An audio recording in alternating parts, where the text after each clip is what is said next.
LGS deploy. 50 feet, 7 feet per second.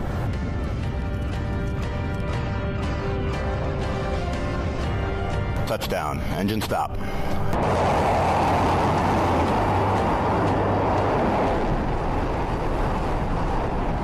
Welcome back, New Shepard. The Lunar Lander Research Vehicle, or LLRV, was basically a big jet engine that pointed straight down with a pilot seat bolted on the front. Dubbed the Flying Bedstead, the main engine eliminated most of the vehicle's weight, simulating the moon's gravity. Smaller side-mounted thrusters provided a pretty good imitation of the real lander's handling characteristics. You steered the vehicle by tilting it. Too little and you exhausted your fuel. Too much and you'd fall out of the sky. There was no room for error, mechanical or otherwise. Most of the Apollo lunar pilots had trained in the flying bedstead. The first one to land the real thing on the moon would be a matter of luck. Any of the crews could draw the assignment, depending on how the upcoming rehearsal flights turned out. One of NASA's most experienced pilots, Neil Armstrong, had had his share of hair-raising adventures in both the X-15 rocket plane and the Gemini spacecraft. With the LEM, however, he had to learn a whole new way to fly. Armstrong activated the trainer for another landing simulation. Equipped with just enough fuel for a 6-minute flight, the trainer balanced on the thrust of its jet engine like a dinner plate on a broomstick. Each moment teetered on the brink of calamity. And then a thruster failed. Armstrong tried to compensate.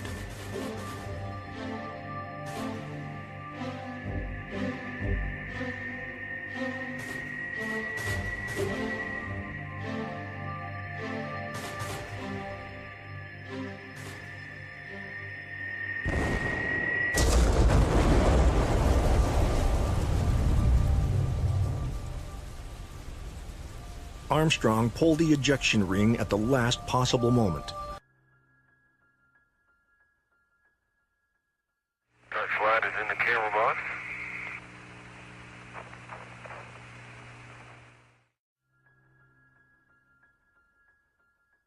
That flight is in the camera box.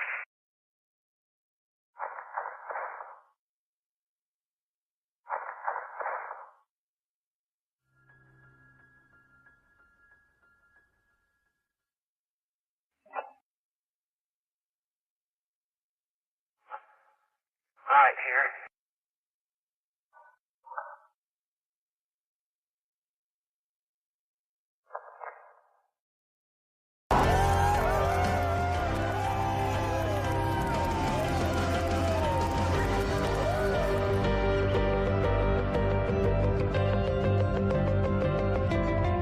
Perfect landing.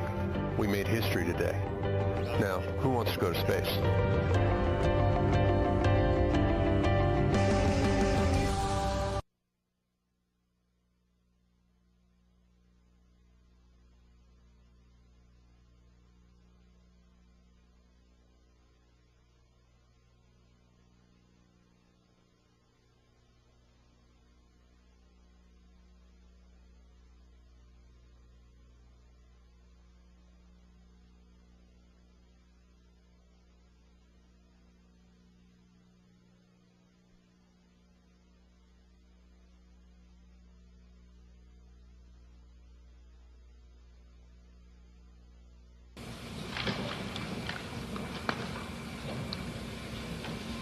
It was our pleasure to have participated in one great adventure.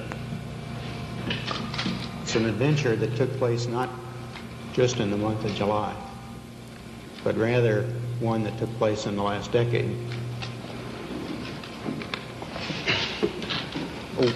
We all here and the people listening in today had the opportunity to share that adventure over its developing and unfolding in the past months and years. It's our privilege today to share with you some of the details of that final month of July that was certainly the highlight for the three of us of that decade.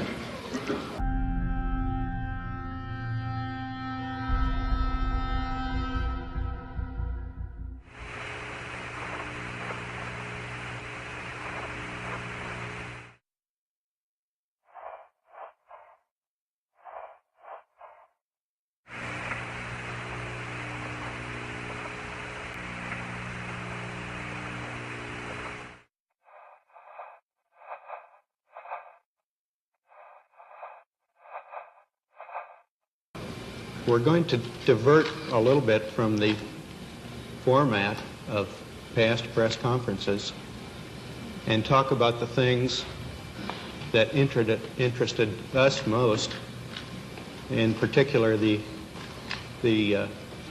things that occurred on and about the moon.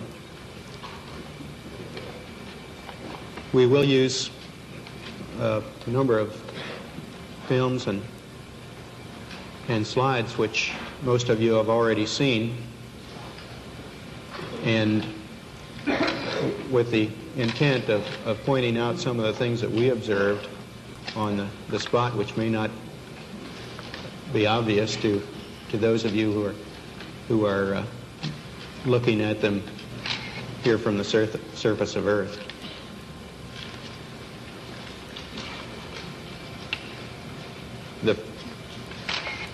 The flight, as you know, started promptly. And I think that was characteristic of all the events of the flight. The Saturn gave us one magnificent ride, both into Earth orbit and on a trajectory to the moon.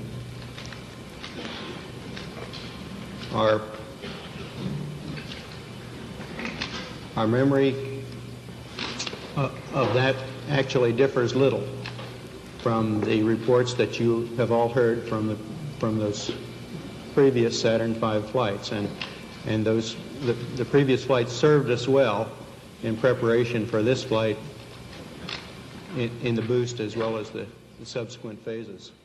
Ignition and liftoff.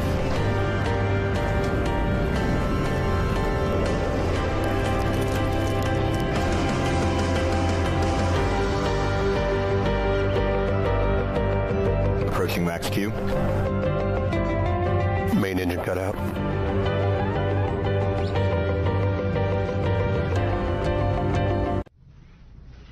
Today we have with us a group of students among America's best.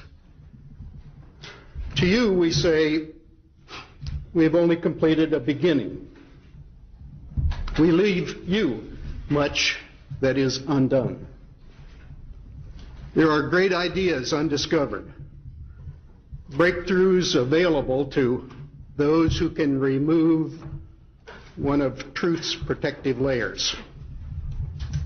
There are places to go beyond belief. Those challenges are yours. In many fields, not the least of which is space, because there lies human destiny.